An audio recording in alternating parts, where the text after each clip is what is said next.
This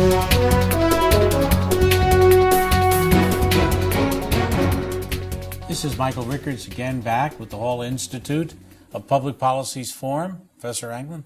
When we broke, we were talking a little bit about the question of gangs and about also community development, and you mentioned gang behavior. What does it due to? What's the increase in gang behavior, especially in New Jersey suburbs, due to now? It's a complicated question, and hopefully I can give you a fairly succinct answer. Gangs are cyclical in American history. We've always had gangs. We've had gangs going back all throughout human history. But right now, the upsurge, I think, is due to unemployment, youth who don't have direction, and quite frankly, the inability to find a caring adult. The studies show that young people that are attached to a caring adult find their way in this world.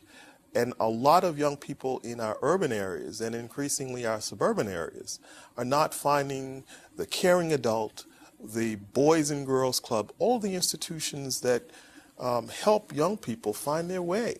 We've defunded them. We can't find resources, philanthropic resources to support them. And I think there's a direct correlation there with increased gang activity. And once the gangs get a hold of these young people, it's very difficult to get them out of it, quite frankly. How much of that is due to drug behavior? Well, I mean, young people going into gangs Going into gangs, selling drugs, using them? Well, I think that gangs are a criminal enterprise, and young people get involved in selling drugs, quite frankly, to try and make a living.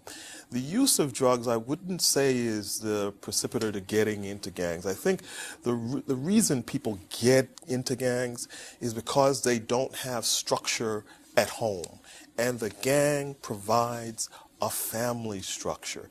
You listen to young people when you ask them, why are you in a gang? Because I feel valued. I feel part of a community. And so I don't think it's necessarily to sell drugs. That comes after, or to use drugs. I think it's more that they don't have the opportunities to feel part of something. If you were starting a new community, a Reston, for example, how would you begin to build your own ideal new community? That's a good question. I think I would start with institutions. You know, institutions are the fabric of our society. And as the philosopher king, I'm not so sure I could do it alone. But what I would do is try and find people with common ideas. What do we want to accomplish as a community? Do we want to establish our local community culture? How do we want to educate our young people? And that becomes very fixed in the institutions that you put in place. So I'd start with the institutions and let everything else flow from that. Can I maybe ask that question a different way? Here in New Jersey, we have, I believe it's 566 different municipalities, and we were often hear talk that, you know, if we had fewer of them, the state and its taxpayers would be better off financially. And I've also heard people say that if we were building the state today, no one would say, let's chop the state up into 566 different places. From your standpoint, you know, do you feel it's a detriment to community development having so many different entities in the state? Yes, and it hurts me to say that because I am a Democrat, meaning that I want to see governance systems at a real local level. But if you're trying to solve social problems, fiscal problems, so many jurisdictions, so many competing interests become a real problem because you're funding overlapping services.